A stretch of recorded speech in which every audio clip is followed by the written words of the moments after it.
ಆಕಾಶವಾಣಿ ಧಾರವಾಡ.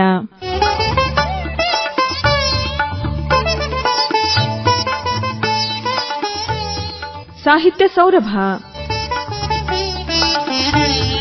ಕೇಳುಗರಿಗೆ ನಮಸ್ಕಾರ. ಇಂದಿನ ಸಾಹಿತ್ಯ ಸೌರಭ ಕಾರ್ಯಕ್ರಮದಲ್ಲಿ ಸಾಹಿತಿ ಹಾಗೂ ಶಿಕ್ಷಕ ಡಾ ಸಂಗಮೇಶ್ ತಮ್ಮನಗೌಡರ್ ಅವರೊಂದಿಗೆ ಮಾತುಕತೆ ಕೇಳುತ್ತೀರಿ. ಕಾರ್ಯಕ್ರಮ ನಡೆಸಿಕೊಡುತ್ತಾರೆ ಶರಣಬಸವ ಚೋಳಿನ್. ಆತ್ಮೀಯ ಕೇಳುಗರೆ, ಕನ್ನಡ ನಾಡು ಸಾಕಷ್ಟು ಮೇಧಾವಿಗಳನ್ನು ಕಂಡದ. ಬೇಂದ್ರೆ, ಕುವೆಂಪು, ಮಾಸ್ತಿ ವೆಂಕಟೇಶ ಅಯ್ಯಂಗಾರ್, ತ.ರಾ. ಸುಬ್ಬರಾಯ್, ಎಸ್.ಎಲ್. ಭೈರಪ್ಪ, ಅನಕರು, ಬಸವರಾಜ ಕಟ್ಟಿಮನಿ ಹೇಳ್ತಾ ಹೋದ್ರೆ ಅದೊಂದು ದೊಡ್ಡ ಪಟ್ಟಿನೇ ಆಗ್ತದೆ. ಅದಕ್ಕಿಂತ ಮುಖ್ಯವಾಗಿ ಕನ್ನಡ ಸಾಹಿತ್ಯದೊಳಗೂ ತುಂಬಾ ನಮಗೆ ಪ್ರಮುಖವಾಗಿ ಆತ್ಮೀಯ ಕೇಳುಗರೆ, ಕನ್ನಡ ನಾಡು ಸಾಕಷ್ಟು ಮೇಧಾವಿಗಳನ್ನು ಕಂಡದ. ಬೇಂದ್ರೆ, ಕುವೆಂಪು, ಮಾಸ್ತಿ ವೆಂಕಟೇಶ ಅಯ್ಯಂಗಾರ್, ತ.ರಾ. ಸುಬ್ಬರಾಯ್, ಎಸ್.ಎಲ್. ಭೈರಪ್ಪ, ಅನಕರು, ಬಸವರಾಜ ಕಟ್ಟಿಮನಿ ಹೇಳ್ತಾ ಹೋದ್ರೆ ಅದೊಂದು ದೊಡ್ಡ ಪಟ್ಟಿನೇ ಆಗ್ತದೆ. ಅದಕ್ಕಿಂತ ಮುಖ್ಯವಾಗಿ ಕನ್ನಡ ಸಾಹಿತ್ಯದೊಳಗೂ ತುಂಬಾ ನಮಗೆ ಪ್ರಮುಖವಾಗಿ ಆದಿಕವಿ ಪಂಪನಿಂದ ಹಿಡ್ಕೊಂಡು ಕುವೆಂಪು ಅವರಿಗೆ ಸಾಕಷ್ಟು ಕವಿಗಳು ಬಂದು ಹೋಗ್ಯಾರ, ಸಾಕಷ್ಟು ಮಹಾಕಾವ್ಯಗಳು ಬಂದವ. ನಮ್ಮ ಒಂದು ಹೆಗ್ಗಳಿಕೆ ಅಂದ್ರೆ ಕನ್ನಡಕ್ಕೆ ಒಂದು ಶಾಸ್ತ್ರೀಯವಾದ ಸ್ಥಾನಮಾನ ಸಿಕ್ಕದ. ಮತ್ತೆ 2500 ವರ್ಷಗಳಷ್ಟು ಪುರಾತನವಾದಂತಹ ಒಂದು ಭಾಷೆ ನಮ್ಮದು. ಇವತ್ತು ಸಾಕಷ್ಟು ಸವಾಲುಗಳನ್ನು ಎದುರಿಸ್ತಾ ಇದೆ. ಒಂದು ಪಾಶ್ಚಾತ್ಯೀಕರಣ ಆದ ನಂತರ ಆಂಗ್ಲ ಮಾಧ್ಯಮ ನಮ್ಮನ್ನು ಇನ್ನಿಲ್ಲದಂತೆ ನಮ್ಮ ಕನ್ನಡ ಭಾಷೆಗೆ ಒಂದು ಆತಂಕವನ್ನು ತಂದೊಡ್ಡಿದೆ. ಇವತ್ತು ಆಂಗ್ಲ ಮಾಧ್ಯಮ ಶಾಲೆಗೆ ಕಳಿಸುವುದೇ ಒಂದು ಪ್ರತಿಷ್ಠೆಯ ವಿಷಯ ಅಂತ ಪಾಲಕರು ವಿಚಾರ ಮಾಡ್ತಾ ಇರುವಂತಹ ಕಾಲ ಬಂದ್ಬಿಟ್ಟದ. ಆದ್ರೆ ಕನ್ನಡ ಭಾಷೆ, ಕನ್ನಡ ಕಸ್ತೂರಿ ಅಂತಾರೆ, ಕನ್ನಡ ಭಾಷೆ ಎಷ್ಟು ಸಮೃದ್ಧವಾಗಿದೆ, ಆ ಬರಹಗಳು ಎಷ್ಟು ಚಂದಿದೆ ಅಂತ ಒಂದು ಕನ್ನಡ ಭಾಷಾ ಒಂದು ವ್ಯಾಕರಣ ಆಗಿರ್ಬೋದು, ಬರಹ ಆಗಿರ್ಬೋದು, ಅದನ್ನು ನಾವು ಎಷ್ಟು ವರ್ಣಿಸಿದ್ರು ಸಾಲದು. ಮನೆಯೊಳಗೆ ನಾವು ಕನ್ನಡ ಮಾತಾಡ್ತೇವೆ, ಹೊರಗೆ ನಾವು ಕನ್ನಡದಲ್ಲಿ ಕೂಡ ಸಾಕಷ್ಟು ಸಾಧನೆ ಮಾಡಬಹುದು. ನಮ್ಮ ಅನೇಕ ಪುಸ್ತಕಗಳು, ವಿಜ್ಞಾನ ಪುಸ್ತಕ ಇರಬಹುದು, ವಾಣಿಜ್ಯ ಪುಸ್ತಕ ಇರಬಹುದು, ಕಲಾ ಪುಸ್ತಕ ಇರಬಹುದು, ಕನ್ನಡದಲ್ಲಿ ಕೂಡ ಲಭ್ಯವಿವೆ. ಕನ್ನಡದಲ್ಲಿ ಕೂಡ ನಾವು ಸಾಧನೆ ಮಾಡಲಿಕ್ಕೆ ಅವಕಾಶ ಇದೆ ಅಂತ ಹೇಳಿ ಇವತ್ತು ನಾವು ವಿಚಾರ ಮಾಡೋ ಕಾಲ ಬಂದದ. ಇವತ್ತು ಮಕ್ಕಳು ಉನ್ನತ ವ್ಯಾಸಂಗ ಮಾಡಲಿಕ್ಕೆ ಅಥವಾ ಉದ್ಯೋಗದ ಒಂದು ಆಕಾಂಕ್ಷೆಗೋಸ್ಕರ ಕನ್ನಡವನ್ನು ಬಿಟ್ಟು ಹೊರಡ್ತಾ ಇದ್ದಾರೆ. ಅದು ಖಂಡಿತವಾಗಿ ಕೂಡ ಸಾಕಷ್ಟು ತೊಂದರೆಗಳನ್ನ ತಂದೊಡ್ಡಿದೆ. ಒಟ್ಟಾರೆ ಕನ್ನಡಕ್ಕಿರುವ ಸವಾಲುಗಳು ಬಹಳ ಅಧಿಕವಾಗಿದೆ. ಇವತ್ತ ನಮ್ಮ ಜೊತೆಗೆ ಒಬ್ಬ ಕನ್ನಡ ಭಾಷೆಯೊಳಗ ಕನ್ನಡ ಸಾಹಿತ್ಯಕ್ಕೆ ತಮ್ಮನ್ನು ಸಮರ್ಪಿಸಿಕೊಂಡಿರುವಂತಹ ಒಬ್ಬ ವಿದ್ವಾಂಸ ಅಂತಲೇ ಹೇಳಬಹುದು, ಡಾ ಸಂಗಮೇಶ್ ತಮ್ಮನಗೌಡರು ಇದ್ದಾರೆ. ಅವರು ಪ್ರಾಥಮಿಕ ಶಾಲಾ ಶಿಕ್ಷಕರಾಗಿ ಈಗ ಪ್ರಾಥಮಿಕ ಶಾಲಾ ಮುಖ್ಯೋಪಾಧ್ಯಾಯರಾಗಿ ಬಹಳ ವಿಸ್ತೃತವಾದ ಅನುಭವ ಹೊಂದಾರ. ಆದ್ರೆ ಅವರು ಒಂದು ಸಾಹಿತ್ಯದ ಒಂದು ಸಾಧನೆ ಇದೆಯಲ್ಲ, ಆ ಜೊತೆಯಾಗಿ ಪರ್ಯಾಯವಾಗಿ ತಮ್ಮ ಉದ್ಯೋಗಕ್ಕಿಂತಲೂ ಮಿಗಿಲಾಗಿ ಬೆಳೆದು ಬಂದದ. 112 ಪುಸ್ತಕಗಳನ್ನು ಅವರು ಬರಲಿಕ್ಕೆ ಸಾಧ್ಯ ಆಗಿದೆ. ಡಾಕ್ಟರ್ ದ.ರಾ. ಬೇಂದ್ರೆ ಅವರ ಮೇಲೆ ಅವರು ಬಹಳ ವಿಸ್ತೃತವಾಗಿ ಪುಸ್ತಕಗಳನ್ನು ಬರೆದಾರ. ಬೇಂದ್ರೆ ಅವರ ಒಂದು ಸಾಹಿತ್ಯ ಕುರಿತಂತೆ, ಯಾಕಂದ್ರೆ ಬೇಂದ್ರೆ ಶಬ್ದಗಾರರಿಗೆ ಅವ್ರ ಮಾತುಗಳನ್ನು ಅರ್ಥ ಮಾಡ್ಕೊಳ್ಳೋದೇ ಬಹಳ ಕಷ್ಟ. ಅಂತಹರೊಳಗ ಬೇಂದ್ರೆ ಅವರ ಸಾಹಿತ್ಯವನ್ನ ಅವರು ಸಾಕಷ್ಟು ಅಭ್ಯಾಸ ಮಾಡಿ ಬೇಂದ್ರೆ ಭಾವ ಬೆಸುಗ ಅಂತೇಳಿ 2-3 ಸಂಪುಟಗಳೆಲ್ಲ ತೆಗೆದುಕೊಂಡು ಬಂದಾರ. ಇತ್ತೀಚೆಗೆ ಅವರು ಆತ್ಮ ಚರಿತ್ರೆಯನ್ನು ಕೂಡ ಬರಿತಾ ಇದ್ದಾರೆ. ಆದರ್ಶದ ಬೆನ್ನೇರಿ ಹೊರಟಾಗ ಅಂತೇಳಿ ತಮ್ಮ ಒಂದು ಸ್ವಾನುಭವಗಳನ್ನ, ವಸ್ತುಸ್ಥಿತಿಯನ್ನ ಬಹಳ ಅತ್ಯುನ್ನತ ರೀತಿಯೊಳಗ, ಅತ್ಯಂತ ಅಚ್ಚುಕಟ್ಟಾದ ರೀತಿಯೊಳಗ ಕಟ್ಟಿಕೊಟ್ಟಾರ. 112 ಪುಸ್ತಕಗಳು ಅಂದ್ರೆ ಸಾಮಾನ್ಯ ಅಲ್ಲ. ಕಥೆ, ಕವನ, ಕಾದಂಬರಿ, ಸಾಹಿತ್ಯದ 13 ಪ್ರಕಾರಗಳಲ್ಲಿ ಕೂಡ ಅವರು ತಮ್ಮ ಸಾಧನೆಯನ್ನು ಮಾಡ್ಕೊಂಡು ಬಂದಾರ. ಇವತ್ತ ಅವರ ಒಂದು ಮೇರು ಸಾಧನೆ ಏನಿದೆ ಅಲ್ಲ, ಏನು ಇಷ್ಟು ಎಲೆಮರೆ ಕಾಯಂತ ಇದ್ದು ಕೂಡ ಇಷ್ಟೆಲ್ಲ ಸಾಧನೆ ಮಾಡ್ಲಿಕ್ಕೆ ಹೆಂಗ್ ಸಾಧ್ಯ ಆಯ್ತು, ಅವರ ಮೂಲಕನೇ ಮಾತಾಡ್ಕೊಂತ ತಿಳ್ಕೊಳ್ಳೋಣಂತ ನಿಮ್ಮೆಲ್ಲರ ಪರವಾಗಿ ಡಾಕ್ಟರ್ ಸಂಗಮೇಶ್ ತಮ್ಮನಗೌಡರವರನ್ನ ಸ್ವಾಗತ ಮಾಡ್ತಾ ಇದ್ದೀವಿ. ನಮಸ್ಕಾರ ಡಾಕ್ಟರ್ ಸಂಗಮೇಶ್ ತಮ್ಮನಗೌಡರವರೇ. ನಮಸ್ಕಾರ ಸರ್. ಸ್ವಾಗತ, ಸುಸ್ವಾಗತ. ಡಾಕ್ಟರ್ ಸಂಗಮೇಶ್ ಅವರೇ, ನಿಮ್ಮನ್ನ ಆಕಾಶವಾಣಿಗೆ ಸ್ವಾಗತ ಮಾಡಲಿಕ್ಕೆ ನಮಗೆ ಸಂತೋಷ. ಯಾಕಂದ್ರೆ ನಾವು ಸಾಂಸ್ಕೃತಿಕ ರಾಯಭಾರಿಯಾಗಿ ಜನಮಾನಸದಲ್ಲಿ ನೆಲೆ ನಿಂತವರು. ಕನ್ನಡ ಒಂದು ಸಾಹಿತ್ಯ ಕುರಿತಂತೆ ಆಗಲಿ ಅಥವಾ ಓವರ್ ಅಂದ್ರೆ ಸಂಗೀತ, ಆಮೇಲೆ ನಾಟಕ, ಒಟ್ಟಾರೆ ಸಾಂಸ್ಕೃತಿಕ ಒಂದು ಶ್ರೀಮಂತಿಕೆ ಏನಿದೆ ಅಲ್ಲ ನಮ್ಮ ಉತ್ತರ ಕರ್ನಾಟಕ ಭಾಗದಲ್ಲಿ, ಜನಪದ ಇರಬಹುದು, ಎಲ್ಲವನ್ನೂ ಕೂಡ ಜನರಿಗೆ ಬಹಳ ಆತ್ಮೀಯತೆಯಿಂದ, ಪ್ರೀತಿಯಿಂದ ನಾವು ಕಟ್ಟಿಕೊಟ್ಟಂತವರು. ಆಕಾಶವಾಣಿಯ ಬಗೆಗಿನ ತಮ್ಮ ಒಡನಾಟ, ಆಕಾಶವಾಣಿ ತಾವು ಕೇಳ್ತಾ ಬಂದಿರಿ. ಆರಂಭದೊಳಗೆ ಒಬ್ಬ ಸಾಹಿತ್ಯದ ಒಂದು ದಿಗ್ಗಜರಾಗಿ ನಾವು ಕಾಣ್ತೀರಿ. ನೀವು ಏನು ಆಕಾಶವಾಣಿ ಬಗೆಗೆ ತಮ್ಮ ಒಂದು ವಿಚಾರಗಳನ್ನು ಹೇಗೆ ಹಂಚಿಕೊಳ್ಬಹುದಾ? ಆಕಾಶವಾಣಿಗೆ ನಾನು ಬಂದಿದ್ದು ಬಹಳ ಸಂತೋಷದ ವಿಷಯ ಸರ್. ಯಾಕೆ ಅಂತಂದ್ರೆ ಒಬ್ಬೊಬ್ಬ ಸಾಧಕರನ್ನ ಗುರುತಿಸಿ ಆಕಾಶವಾಣಿಯಲ್ಲಿ ನಮ್ಮ ಧ್ವನಿ ಕೊಡ್ತಕ್ಕಂತ ಒಂದು ಕೆಲಸವನ್ನ ನಮ್ಮ ಧಾರವಾಡ ಆಕಾಶವಾಣಿ ಕೇಂದ್ರ ಮಾಡ್ತಾ ಇದೆ. ನಮ್ಮ ಭಾಗದ ಸಾಹಿತಿಗಳು, ಕಲಾವಿದರನ್ನ ಇಲ್ಲಿಗೆ ಕರೆಸಿಕೊಂಡು, ತನ್ನ ಬಾಗಿಲಿಗೆ ಕರೆಸಿಕೊಂಡು ಅವರ ಸಾಧನೆಯನ್ನ 6 ಕೋಟಿಗೂ ಹೆಚ್ಚು ಜನ ಇರತಕ್ಕಂತ ಈ ಕನ್ನಡ ನಾಡಿಗೆ ಪರಿಚಯಿಸತಕ್ಕಂತ ಒಂದು ಕೆಲಸ ಬಹುದೊಡ್ಡ ಕೆಲಸ ಅಂತಕ್ಕಂಥದ್ದು. ಇವತ್ತ ತೀರಾ ಹಿಂದುಳಿದಂತ ಒಂದು ಹಳ್ಳಿಗಳಲ್ಲಿಯೂ ರೈತರು ಇವತ್ತಿಗೂ ರೇಡಿಯೋ ಕೇಳತಕ್ಕಂಥವರು ಇದ್ದಾರೆ. ಅವರಿಗೆ ಯಾವುದೇ ಒಂದು ದೂರದರ್ಶನದ ಸಂಪರ್ಕ ಇಲ್ಲದಂತ ಸಂದರ್ಭದಲ್ಲಿ ಆ ರೇಡಿಯೋವನ್ನು ಕೇಳತಕ್ಕಂತ ಪರಿಪಾಠವನ್ನ ಕೆಲವು ರೈತರು ದುಡಿತಕ್ಕಂತ ವರ್ಗದವರು ಇಟ್ಕೊಂಡು ಬಂದಿದ್ದಾರೆ ಅಂತಕ್ಕಂಥದ್ದು. ಇವತ್ತ ಮೊಬೈಲ್ ನಲ್ಲಿ ರೇಡಿಯೋ ಕೇಳತಕ್ಕಂತವರು ಇದ್ದಾರೆ. ಇಂಥ ಸಂದರ್ಭದಲ್ಲಿ ನಾನು ಆಕಾಶವಾಣಿ ಕೇಂದ್ರಕ್ಕೆ ಇವತ್ತು ಬಂದಿರೋದು ಬಹಳ ಹೆಮ್ಮೆ ಮತ್ತು ಸಂತೋಷ ಅನಿಸುತ್ತದೆ ಅಂತಕ್ಕಂಥದ್ದು. ಡಾಕ್ಟರ್ ಸಂಗಮೇಶ್ ತಮ್ಮನಗೌಡರವರೇ, ಕನ್ನಡ ಸಾಹಿತ್ಯದಲ್ಲಿ ತಾವು ಮಾಡಿದ ಸಾಧನೆ ನೋಡ್ತಾ ಇದ್ರೆ ಬಹಳ ನಮಗೆ ಬೆರಗು ಹುಟ್ಟುತ್ತದೆ. ಇವತ್ತು ಒಂದು ಪ್ರಕಟಣೆ ಮಾಡೋದೇ ಬಹಳ ದುಸ್ತರ ಆಗಿರುವಾಗ ನೀವು 112 ಪುಸ್ತಕಗಳನ್ನು ಪ್ರಕಟ ಮಾಡಿದಿರಿ. ಮತ್ತೆ 3-4 ಲಕ್ಷ ಖರ್ಚು ಮಾಡಿ ಪ್ರಕಟ ಮಾಡುವಂತ ದೊಡ್ಡ ದೊಡ್ಡ ಒಂದು ಪುಸ್ತಕ ಹೊತ್ತಿಗೆಗಳನ್ನು ತೆಗೆದುಕೊಂಡು ಬಂದಿರಿ. ಬೇಂದ್ರೆ ಭಾವ ಬೆಸುಗೆ 1, 2, 3 ಸಂಪುಟಗಳನ್ನು ತಗೊಂಡ್ಬಂದಿರಿ. ಆತ್ಮಚರಿತ್ರೆಯನ್ನು ಕೂಡ ತುಂಬಾ ಅದ್ಭುತವಾಗಿ ತಮ್ಮ ಆದರ್ಶದ ಬೆನ್ನೇರು ಹೊರಟಾಗ ಅಂತೇಳಿ ಈ ಒಂದು ಕನ್ನಡ ಸಾಹಿತ್ಯವನ್ನ ನೀವೊಬ್ಬ ಪ್ರಾಥಮಿಕ ಶಾಲಾ ಶಿಕ್ಷಕರಾಗಿ ಇದ್ದುಕೊಂಡು ಕೂಡ ಈ ಮಟ್ಟಿನ ಒಂದು ಸಾಧನೆ ಮಾಡಲಿಕ್ಕೆ ಹೆಂಗ್ ಸಾಧ್ಯ ಆಯಿತು? ಸಾಹಿತ್ಯ ನಿಮ್ಮ ಬದುಕನ್ನು ಹೆಂಗ ಬದಲಾಯಿಸಿದೆ? ಆರಂಭಿಕ ಮಾತುಗಳನ್ನು ಹೇಳ್ಬೋದಾ? 1985ರಲ್ಲಿ 9ನೇ ತರಗತಿ ಕಲಿಯುವಾಗಲೇ ಬೆಳಗಾ ಮುಂಜಾನೆದ್ದು ಊಟ ಮಾಡುವುದ್ಯಾಕ, ಊಟ ಗೀಟದ ಬದಲು ನಾಷ್ಟಕ ನಡಿ ಎತ್ತಿ, ಊಟ ಗೀಟದ ಬದಲು ನಾಷ್ಟಕ ನಡಿ ಅಳಿಯ, ನಾಷ್ಟಾಗಿಷ್ಟ್ಯಾತಕ, ನಾಷ್ಟಾಗಿಷ್ಟ್ಯಾತಕ, ನಾಷ್ಟಾಗಿಷ್ಟದ ಬದಲು ನಿನಗೇನ ಬೇಕ ಅಳಿಯ, ನಿನಗೇನ ಬೇಕ ಅಳಿಯ ಎತ್ತಿ, ನಿನಗಾಗಿ ನಾನೀಗ, ನನಗಾಗಿ ನೀನೀಗ ತಾಜಾ ಉಪ್ಪಿಟ ಮಾಡ, ಅದರೊಳಗ ಗೊಡ್ಡೆಮ್ಮಿ ತುಪ್ಪವ ಹಾಕ ಎತ್ತಿ ಎನ್ನುವಂತ ಒಂದು ಗೀತೆಯನ್ನು ನನ್ನ ಆಗಿನ ಬಾಲ್ಯ ಸಹಜ ಭಾಷೆಯಲ್ಲಿ 1985ರಲ್ಲಿ ಬರೆದಿದ್ದೆ. ಆ ಪರಿಪಾಠವನ್ನು ಮುಂದುವರಿಸಿಕೊಂಡು ಬಂದು ಹೈಸ್ಕೂಲಿಗೆ ಬಂದ ಮೇಲೆ ಅಲ್ಲೇ ಬೀಳ್ಕೊಡುವ ಗೀತೆಯನ್ನು ಬರೆಯೋದಾಗಲಿ, ನಾನು ಪಿಯುಸಿ ಪ್ರಥಮ ವರ್ಷ ಓದ್ತಕ್ಕಂತ ಸಂದರ್ಭದಲ್ಲಿ 1987ರಲ್ಲಿ ನಾನು ಯಾವುದೇ ಒಂದು ವಿಷಯದ ಪೀರಿಯಡ್ ನಡೀತಾ ಇಲ್ಲಪ್ಪ ಅಂದಾಗ ನಾನು ಏನ್ ಮಾಡ್ತಿದ್ನಿ ಅಂದ್ರ, ನಾನು ಸಮಯವನ್ನು ವ್ಯರ್ಥವಾಗಿ ಕಳೆಯದೆ ಕವನವನ್ನು ಬರೀತಕ್ಕಂತ ಒಂದು ಹುಚ್ಚಿಗೆ ಅಂಟಿಕೊಂಡೆ. ಅದರಲ್ಲಿಯೂ ಕೆಲವು ಜಾನಪದ ಗೀತೆ, ನಾಡಗೀತೆ, ದೇಶಭಕ್ತಿ ಗೀತೆಗಳನ್ನು ಬರೆದೆ. ಅದರ ಒಂದು ಪ್ರತಿಫಲವಾಗಿ ಅವುಗಳನ್ನ ನಾನು BA ಕಲಿತಕ್ಕಂತ ಒಂದು ಸಂದರ್ಭದಲ್ಲಿ ನಾನು NSS ಕಾರ್ಯಕರ್ತನಾಗಿ ಅಲ್ಲೇ NSS ವಾಲಿಯಂಟರ್ ಆಗಿರ್ತಕ್ಕಂತ MC ವಗ್ಗಿ ಅನ್ನುವಂತ ಗುರುಗಳು ಗದಗಿನ KSS ಕಾಲೇಜಿನಲ್ಲಿ ನನ್ನ ಹಾಡುಗಳನ್ನು ಆಗಾಗ ಹಾಡಿಸ್ತಿದ್ರು ಅಂತಕ್ಕಂಥದ್ದು. ಅವಾಗ ನನ್ನ ಜನಪ್ರಿಯ ಒಂದು ಜಾನಪದ ಗೀತೆ ಇವತ್ತಿಗೂ ಕೂಡ ಬಹು ಜನರ ಒಂದು ಅಭಿಮಾನದ ಗೀತೆಯಂತೆ ಅದು ನನ್ನನ್ನು ಬೆಳೆಸಿತ್ತು ಅಂತಕ್ಕಂಥದ್ದು. ಅಜ್ಜ ಅಮ್ಮ ಕೂಡಿ ಉಳವಿ ಜಾತ್ರೆಗೆ ಹೋಗ್ಯಾರ, ಜಾತ್ರೆಗೆ ಹೋಗ್ಯಾರ, ಬಾಳ ಟಿಪ್ ಟಾಪ್ ಆಗ್ಯಾರ, ಆಗ್ಯಾರ ಚಕ್ಕಡಿ ಹೂಡ್ಯಾರ, ಅಜ್ಜ ಪಟಗ ಸುತ್ಯಾನ ತಮ್ಮ, ಅಮ್ಮ ಹೂ ಮುಡಿದಾಳ ತಮ್ಮ, ಅಜ್ಜ ಮೀಸೆ ತಿರುವಿ ಅಮ್ಮನ ನೋಡಿ ನಗ್ತಾನ, ಕಲ್ಯ ಮಲ್ಯ ಎಂಬ ಎತ್ತು ಚಕ್ಕಡಿ ಹೂಡ್ಯಾನ, ಅಮ್ಮನು ಗಂಟಿನೊಳಗೆ ಒಂದು ಉಂಡಿ ತೆಗಿದಾಳ, ಉಂಡಿ ತೆಗೆದು ಅಜ್ಜನ ಕೈಯಾಗ ತಿನ್ನಾಕ ಕೊಟ್ಟಾಳ, ಅಜ್ಜಗ ಅಂತಾಳ ತಿನ್ನು ತಿನ್ನು, ಅಜ್ಜನು ಅಂತನ ಒಲ್ಯ ಒಲ್ಯ, ಅಜ್ಜಗ ಅಂತಾಳ ತಿನ್ನು ತಿನ್ನು, ಅಜ್ಜನು ಅಂತನ ಒಲ್ಯ ಒಲ್ಯ, ಒಲ್ಲೆಂದು ಉಂಡಿ ಡಬರಿ ಕಲಾಸ ಮಾಡ್ಯಾರೋ, ಅಜ್ಜ ಅಮ್ಮ ಕೂಡಿ ಉಳವಿ ಜಾತ್ರೆಗೆ ಹೋಗ್ಯಾರ, ಜಾತ್ರೆಗೆ ಹೋಗ್ಯಾರ, ಬಾಳ ಟಿಪ್ ಟಾಪ್ ಆಗ್ಯಾರ. ಈ ಗೀತೆ ಬಹುಶಃ ನನ್ನ ಹಂಸ ಅನ್ನುವಂತ ಒಂದು ಕವನ ಸಂಕಲನದಲ್ಲಿ ಮೊಟ್ಟ ಮೊದಲನೇ ಪುಸ್ತಕ 1989ರಿಂದ 2013ರ ತನಕ 7 ಮುದ್ರಣಗಳನ್ನ ಕಂಡಿರತಕ್ಕಂತ ಒಂದು ಪುಸ್ತಕ. ಅದು 7ನೇ ಎಡಿಷನ್. ಒಮ್ಮೆ ನಾನು ಪ್ರಿಂಟ್ ಹಾಕಿದರೆ 2000 ಪ್ರತಿಗಳನ್ನು ಪ್ರಿಂಟ್ ಹಾಕಿದೆ. ಇಲ್ಲಿಯವರೆಗೆ ಕನಿಷ್ಠ ಒಂದು 15,000ದಷ್ಟು ಪ್ರತಿಗಳು ಮಾರಾಟವಾಗಿರ್ತಕ್ಕಂತ ಒಂದು ಪುಸ್ತಕ ಅಂದರೆ ನನ್ನ ಹಂಸ ಅನ್ನುವಂತ ಒಂದು ಕವನ ಸಂಕಲನ ಅಂತಕ್ಕಂಥದ್ದು. ಇದರೊಂದಿಗೆ ಇತ್ತೀಚೆಗೆ ಗೋವಾ ನನ್ನ ತವರು ಮನೆ ಅನ್ನುವಂತ ಒಂದು ನನ್ನ ಆತ್ಮಕಥನ ಬಹು ಜನಪ್ರಿಯತೆಯನ್ನು ಮೂಡಿಸಿತು ಅಂತಕ್ಕಂಥದ್ದು.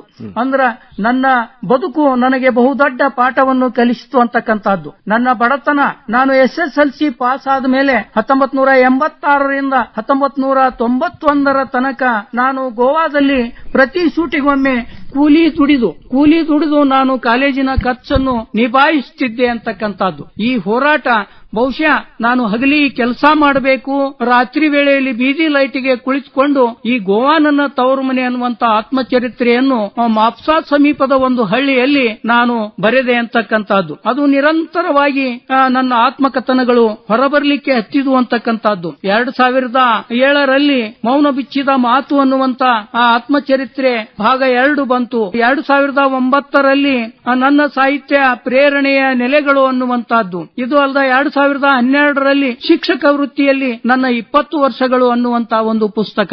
ಆಮೇಲೆ ನಾನು ಗದಗ ಜಿಲ್ಲಾ ಕನ್ನಡ ಸಾಹಿತ್ಯ ಪರಿಷತ್ತಿನ ಅಧ್ಯಕ್ಷ ಸ್ಥಾನಕ್ಕೆ 2016ರಲ್ಲಿ ನಾನು ಸ್ಪರ್ಧೆ ಮಾಡಿದೆ. ಅದರಲ್ಲಿ ಆಗಿರ್ತಕ್ಕಂತ ಒಂದು ಸಿಹಿ ಕಹಿ ಅನುಭವಗಳನ್ನ ಕನ್ನಡ ಸಾಹಿತ್ಯ ಪರಿಷತ್ ಚುನಾವಣೆ ನನ್ನ ಅವಲೋಕನದ ಮಾತುಗಳು ಅನ್ನುವಂತಹ ಒಂದು ಪುಸ್ತಕದಲ್ಲಿ ನಾನು ಬರೆದೆ ಅನ್ನುವಂತಹದ್ದು.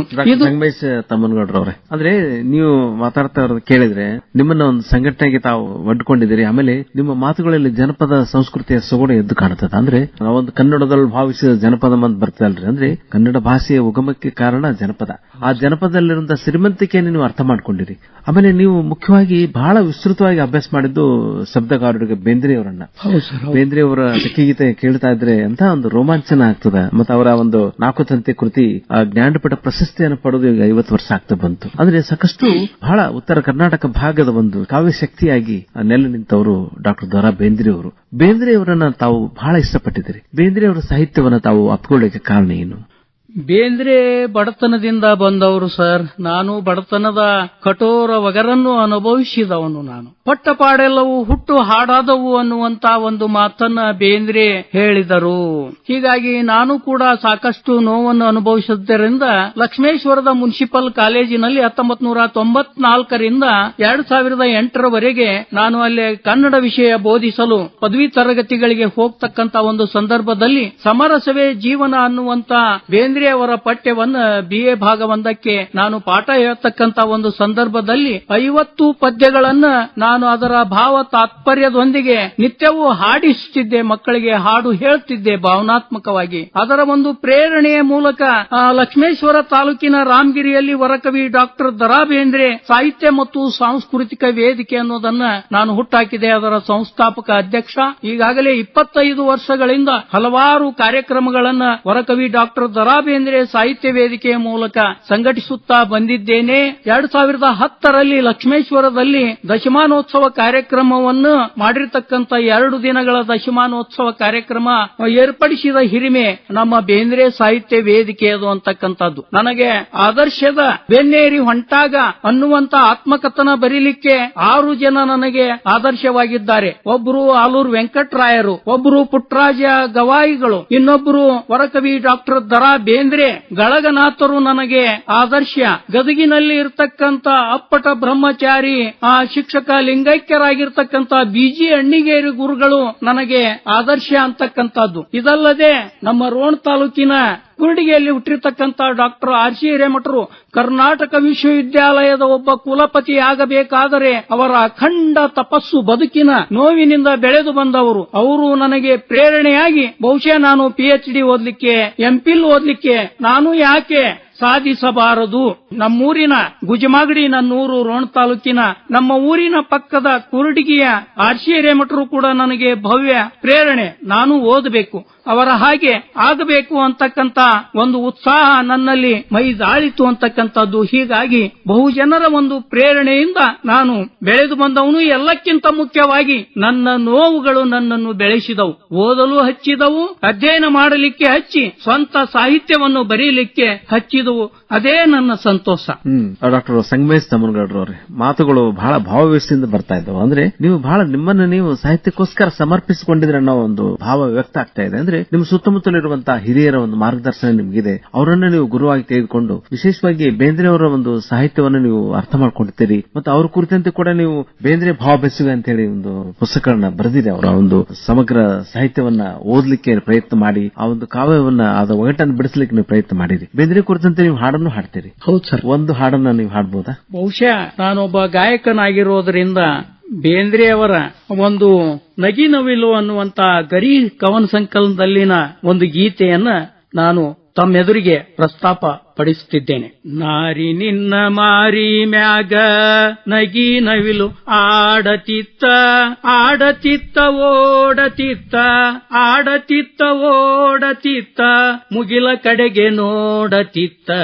ನಾರಿ ನಿನ್ನ ಮಾರಿ ಮ್ಯಾಗ ಮಿನ ಮಿನ ಮಿನ ಮಿಂಚತಿತ್ತ, ಮೂಡತಿತ್ತ ಮುಳುಗತಿತ್ತ, ಮಿನ ಮಿನ ಮಿನ ಮಿಂಚತಿತ್ತ, ಮೂಡತಿತ್ತ ಮುಳುಗತಿತ್ತ, ಮುಳುಗ ಮುಳುಗತಿತ್ತ ತೊಳಗತಿತ್ತ ಮುಳುಗತಿತ್ತ ತೊಳಗತಿತ್ತ ನೆಲ ಜಲ ಬೆಳಗತಿತ್ತ ನಾರಿ ನಿನ್ನ ಮಾರಿ ಮ್ಯಾಗ ನಗಿ ನವಿಲು ಆಡತಿತ್ತ ಆಡತಿತ್ತ ಓಡತಿತ್ತ ಮುಗಿಲ ಕಡೆಗೆ ನೋಡತಿತ್ತ ನಾರಿ ನಿನ್ನ ಮಾರಿ ಮ್ಯಾಗ ಕಣ್ಣಿನ್ಯಾಗ ಬಣ್ಣದ ನೋಟ ತಕ ತಕ ಕುಣಿದಾಡತಿತ್ತ ಕಣ್ಣಿನಾಗ ಬಣ್ಣದ ನೋಟ ತಕ ತಕ ಕುಣಿದಾಡತಿತ್ತ ಕುಣಿತಿತ್ತ ಮಣಿತಿತ್ತ ಕುಣಿತಿತ್ತ ಮಣಿತಿತ್ತ ವನ ಪಿಲೆ ಒದರಡತಿತ್ತ ನಾರಿ ನಿನ್ನ ಮಾರಿ ಮ್ಯಾಗ ಮನದ ಮಾಮರದ ಕೊನಿಗೆ ಕೋಕಿಲೊಂದು ಕೂಡತಿತ್ತ ಮನದ ಮಾಮರದ ಕೊನಿಗೆ ಕೋಕಿಲೊಂದು ಕೂಡತಿತ್ತ ಕೂಡತಿತ್ತ ಹಾಡಬಿಟ್ಟು ಬರೇ ನಿನ್ನ ನೋಡತಿತ್ತ ನಾರಿ ನಿನ್ನ ಮಾರಿ ಮ್ಯಾಗ ಒಂದು ಜೀವನೊಂದು ಕೊಂಡು ಹಗಲಿರುಳು ಮಿಡುಕಾಡತಿತ್ತ ಒಂದು ಜೀವನೊಂದು ಕೊಂಡು ಹಗಲಿರುಳು ಮಿಡುಕಾಡತಿತ್ತ ಮಿಡುಕತಿತ್ತ ತೊಡಕತಿತ್ತ ಏನೋ ಒಂದು ಹುಡುಕತಿತ್ತ ನಾರಿ ನಿನ್ನ ಮಾರಿ ಮ್ಯಾಗ ನಗಿ ನವಿಲು ಆಡತಿತ್ತ ಆಡತಿತ್ತ ಓಡತಿತ್ತ ಮುಗಿಲ ಕಡೆಗೆ ನೋಡತಿತ್ತ ನಾರಿ ನಿನ್ನ ಮಾರಿ ಮ್ಯಾಗ ಕಣ್ಣೀರಿನ ಮಳೆಯ ಕೂಡ ತನ್ನ ದುಃಖ ತೋಡತಿತ್ತ ಕಣ್ಣೀರಿನ ಮಳೆಯ ಕೂಡ ತನ್ನ ದುಃಖ ತೋಡತಿತ್ತ ತೋಡತಿತ್ತ ಬೇಡತಿತ್ತ ದೊರ್ಕದ್ದಕ್ಕ ಬಾಡತಿತ್ತ ನಾರಿ ನಿನ್ನ ಮಾರಿ ಮ್ಯಾಗ ನಾರಿ ನಿನ್ನ ಮಾರಿ ಮ್ಯಾಗ. ಡಾಕ್ಟರ್ ಸಂಗಮೇಶ್ ತಮ್ಮನಗೌಡ್ರವ್ರೆ, ಬಹಳ ಒಂದು ಭಾವವ್ಯಸ್ತಿಯಿಂದ ನಿಮ್ಮ ಒಂದು ಭಾವ ತುಂಬಿದ ಹಾಡು. ಬೇಂದ್ರೆ ಅವರು ಬರಹಗಳೇ ಹಂಗೆ, ಅವರು ಎಷ್ಟು ಚೆನ್ನಾಗಿ ಭಾವಗಳನ್ನು ಹಾಡ್ಲಿಕ್ಕೆ ಅನುಕೂಲ ಆಗೋ ತರ ಎಷ್ಟೋ ಅವರ ಕವನಗಳು ಇದೆ. ಮತ್ತೆ ಅವರು ಸ್ವತಃ ಹಾಡುಗಾರರಾಗಿದ್ರು. ಎಷ್ಟು ಚಂದ ತಮ್ಮ ಭಾವನೆಗಳನ್ನ, ಅಂದ್ರೆ ಸಾಹಿತ್ಯದ ಒಂದು ಪ್ರತಿಬಿಂಬ ಆಗಿ ಅವರ ಒಂದು ರಚನೆಗಳು ವ್ಯಕ್ತ ಆಗ್ತಾ ಇದ್ವು. ಇವತ್ತು ಉತ್ತರ ಕರ್ನಾಟಕದಲ್ಲಿ ತುಂಬಾ ಜನಜನಿತವಾಗಿರುವಂತಹ ಡಾಕ್ಟರ್ ದ.ರಾ. ಬೇಂದ್ರೆ ಅವರು ಕೊಂತ ಸಾಕಷ್ಟು ಅಭ್ಯಾಸ ಮಾಡಿದಿರಿ. ಸಂತೋಷ. ನಮ್ಗೆ ಬಹಳ ಸೋಜಿಗೆ ಹುಟ್ಟಿಸು ಅಂದ್ರೆ ನೀವು ಉತ್ತಮ ಸಂಘಟಕರಾಗಿ ನೀವು ಹೆಸರು ಮಾಡಿರಿ. ಅದ್ರ ಜೊತೆಗೇನೆ ನೋಡ್ರಿ 112 ಪುಸ್ತಕಗಳನ್ನು ಪ್ರಕಟ ಮಾಡೋದೇನಿದೆಯಲ್ಲ, ಒಂದು ಪುಸ್ತಕ ಪ್ರಕಾಶನ ಮಾಡೋದೇನಿದೆ ಸ್ವಂತ ಪ್ರಕಟ ಗುಜುಮಾಗಡಿ ಅಂತ ನಮ್ಮ ತಾಯಿಯವರ ಹೆಸರಿನಲ್ಲಿ. ಇಂಥ ಒಂದು ಒಬ್ಬ ಶಿಕ್ಷಕರಾಗಿ ನೀವು ಇದ್ದುಕೊಂಡು ಕೂಡ ಬಹು ಮೇರು ಕೆಲಸ ಇದು. ಯಾಕಂದ್ರೆ ಇದು ಸಾಹಿತ್ಯದ ಪ್ರಕಟಣೆ. ಒಂದು ಆಶ್ಚರ್ಯದ ಸಂಗತಿ ಅಂದ್ರೆ ಸರ್, ನಾನು ಒಂದು ವರ್ಷದಲ್ಲಿ ಕನಿಷ್ಠ 3 ರಿಂದ 4 ಪುಸ್ತಕ ನಾನು ಪ್ರಕಟಪಡಿಸ್ತಕ್ಕಂಥದ್ದು. ಅದರಲ್ಲಿ ದೊಡ್ಡ ದೊಡ್ಡ ಪುಸ್ತಕಗಳು, ವಿಶೇಷವಾಗಿ ನನ್ನ ಆತ್ಮಕಥನ ಆದರ್ಶದ ಬೆನ್ನೇರಿ ಹೊಂಟಾಗ 600 ಪುಟ ಇದ್ದರೆ, ಬೇಂದ್ರೆ ಭಾವ ಬೆಸುಗೆ ಸಂಪುಟ 1 ಅದು 525 ಪುಟ ಇದೆ. ಸಂಪುಟ 2 360 ಪುಟ ಇದೆ. ಸಂಪುಟ 3 355 ಪುಟಗಳ ಒಂದು ಪುಸ್ತಕಗಳನ್ನು ಅದು ರಟ್ ಬ್ಯಾಂಡಿಂಗ್ ನಲ್ಲಿ ನಾವು ಪ್ರಿಂಟ್ ಮಾಡಿಸಿ ಎಕ್ಸೆಲ್ ಬ್ಯಾಂಡಿಂಗ್ ನಲ್ಲಿ ಮಾಡಬೇಕಾದ್ರೆ, ನನ್ನ ಒಂದು ಆತ್ಮಚರಿತ್ರೆ ಸಂಪುಟ 1 ಹೊರತರಬೇಕಾದ್ರೆ ನಾನು ಈಗಾಗಲೇ 4 ವರ್ಷಗಳ ಹಿಂದೆ ಅದಕ್ಕೆ 3 ಲಕ್ಷ ರೂಪಾಯಿ ಹಣವನ್ನು ನನ್ನ ಪಾಕೆಟ್ ಮನಿ ಹಾಕಿರ್ತಕ್ಕಂಥದ್ದು. ಬೇಂದ್ರೆ ಭಾವ ಬೆಸುಗೆ 3 ಪುಸ್ತಕಗಳನ್ನು ಹೊರತರಬೇಕಾದ್ರೂ ಸಂಪುಟ 1ಕ್ಕೆ 2,85,000 ರೂಪಾಯಿ ಖರ್ಚಾಗಿದೆ ಅಂತಕ್ಕಂಥದ್ದು. ಸಂಪುಟ 2ಕ್ಕೆ 2.5 ಲಕ್ಷ ರೂಪಾಯಿ ಖರ್ಚು ಮಾಡಿದ್ದೇನೆ. ಸಂಪುಟ 3ಕ್ಕೆ 2,70,000 ರೂಪಾಯಿಗಳನ್ನ ಖರ್ಚು ಮಾಡಿರ್ತಕ್ಕಂಥದ್ದು. ಇದು ಅಲ್ಲದೇನೆ ನಿತ್ಯ ಅವತಾರಣಿ ನನ್ನ ಕಾವ್ಯ ಅನ್ನುವಂತ ಸಂಪುಟ 1 ಪುಸ್ತಕ ಹೊರಗೆ ತಂದೆ. ಅದರಲ್ಲಿ 325 ಕವನಗಳನ್ನ ನಾನು ಏನ್ ಮಾಡ್ತಿದ್ದೆ ಸರ್ ಅಂತಂದ್ರ, ನಾನು 1993ರಿಂದ ಪ್ರತಿನಿತ್ಯ ನಾನು 2 ಕವನಗಳನ್ನು ಬರೆಯಲು ಆರಂಭಿಸಿದವನು. ದಿನಕ್ಕೆ 8 ಕವನಗಳನ್ನು ಬರೆಯುತ್ತಿದ್ದೆ. ನಾನು ಸೋಲಾಪುರದಲ್ಲಿ ಕಲ್ಕೋಟೆಯ ಖೇಡ್ಗಿ ಕಾಲೇಜಿನಲ್ಲಿ ನಾನು ಪಿಜಿ ಸೆಂಟರ್ನಲ್ಲಿ ಕನ್ನಡ MA ಓದಬೇಕಾದ್ರೆ, ಸೋಲಾಪುರದಲ್ಲಿ MA ಎಕ್ಸಾಮ್ ಬರೀತಕ್ಕಂತ ಸಂದರ್ಭದಲ್ಲಿನೂ ಕೂಡ ದಿನಕ್ಕೆ 8 ಕವನಗಳನ್ನು ರಚನೆ ಮಾಡಿ ಅಂದಿನ ಪೇಪರಿನ ವಿಷಯವನ್ನು ಓದ್ತಾ ಇದ್ದೆ. ಹೀಗಾಗಿ ಅಷ್ಟು ನಿಷ್ಠೆಯಿಂದ ನಾನು ಇಲ್ಲಿಯವರೆಗೆ ಕನಿಷ್ಠ ಒಂದು 2,000 ಕವನಗಳನ್ನ, ಅಪ್ರಕಟಿತ ಕವನಗಳನ್ನು ಪ್ರಕಟಿಸತಕ್ಕಂತ 1993ರಲ್ಲಿ ಬರೆದಿರ್ತಕ್ಕಂಥ ಕವನಗಳು ಈಗ ಬೆಳಕು ಕಾಣುತ್ತಿವೆ. ಅದು ನಿತ್ಯ ಅವತಾರಣಿ ನನ್ನ ಕಾವ್ಯ ಅನ್ನುವಂತ ಸಂಪುಟ 1ರಿಂದ ಆರಂಭವಾಗಿದೆ ಸರ್. ಇತ್ತೀಚೆಗೆ ನನಗೆ ಗಳಗನಾಥರು ಒಬ್ಬ ದಿವ್ಯ ಆದರ್ಶ, ಅವರ ಆದರ್ಶದ ಬೆನ್ನೇರಿ ಹೊಂಟಂತ ನಾನು ಬಹುಶಃ ಕರ್ನಾಟಕದ ಮೂಲೆ ಮೂಲೆಯನ್ನು ಸುತ್ತಿದ ಅನುಭವ,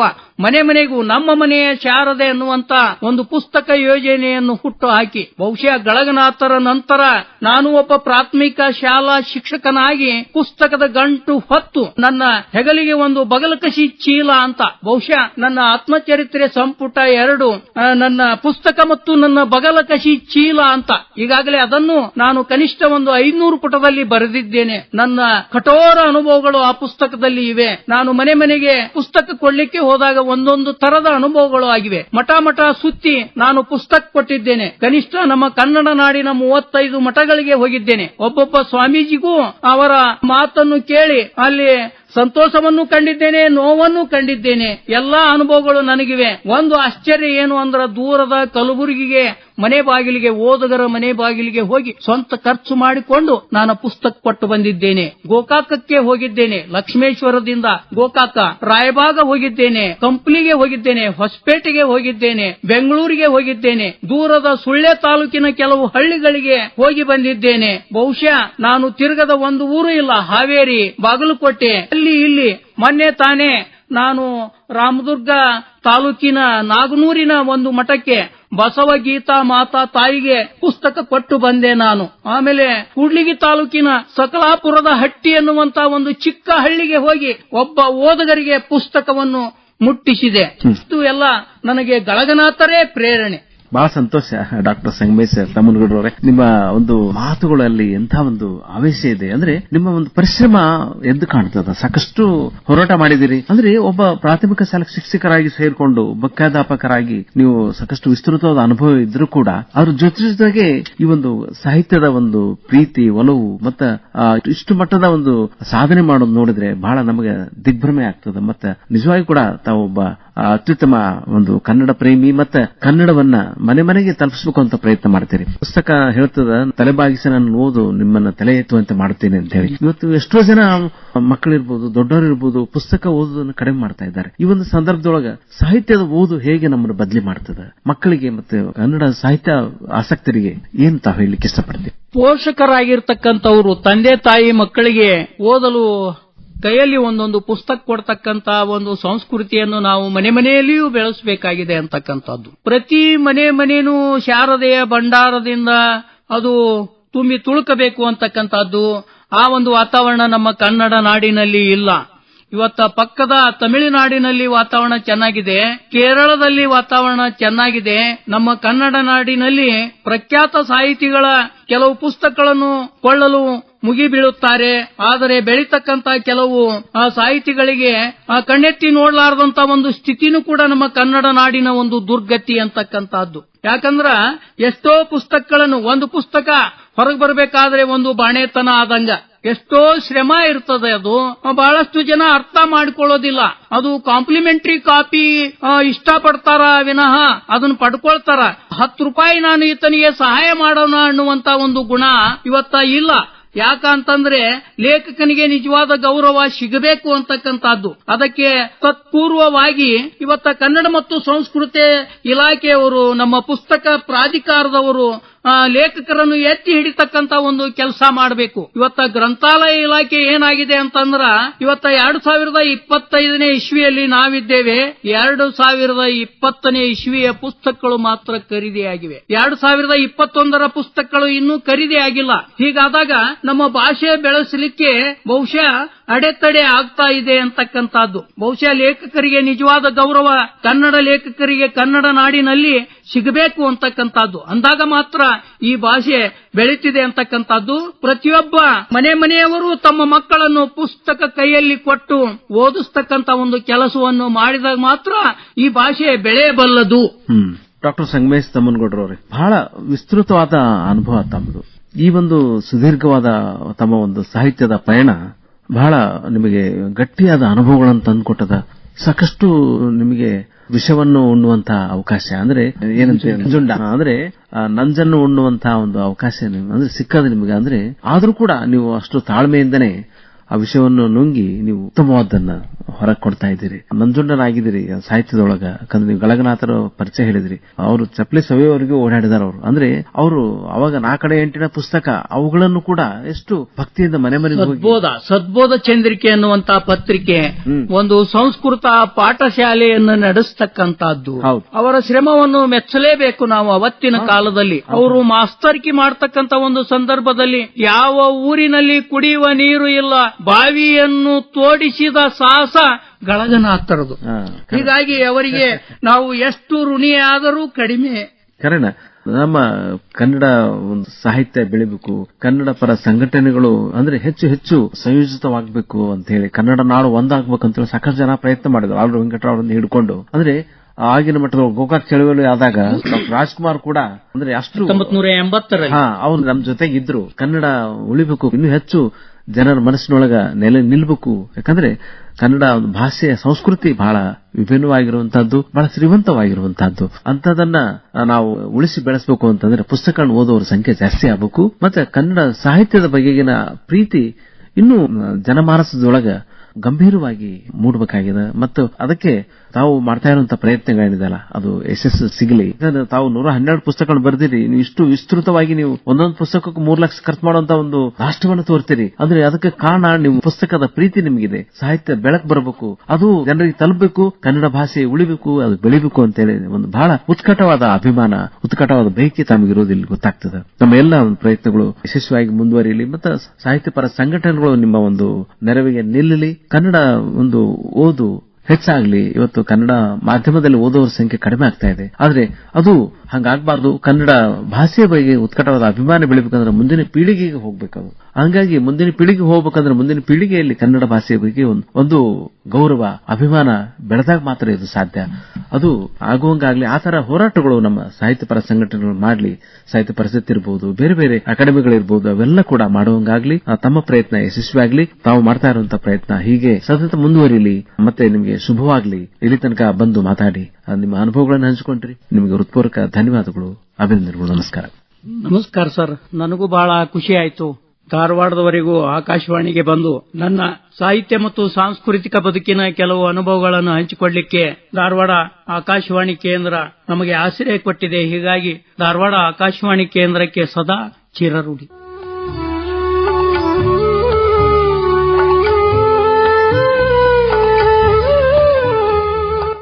ಇದುವರೆಗೂ ಸಾಹಿತಿ ಹಾಗೂ ಶಿಕ್ಷಕ ಡಾಕ್ಟರ್ ಸಂಗಮೇಶ್ ತಮ್ಮನಗೌಡರ್ ಅವರೊಂದಿಗೆ ಮಾತುಕತೆ ಕೇಳಿದಿರಿ. ಕಾರ್ಯಕ್ರಮ ಪ್ರಸ್ತುತಿ ಶರಣಬಸವ ಚೋಳಿನ್, ಸಹಕಾರ ತ್ರಿವೇಣಿ ಬೆಟಗೇರಿ. ಇದಾಗಿತ್ತು ಇಂದಿನ ಸಾಹಿತ್ಯ ಸೌರಭ.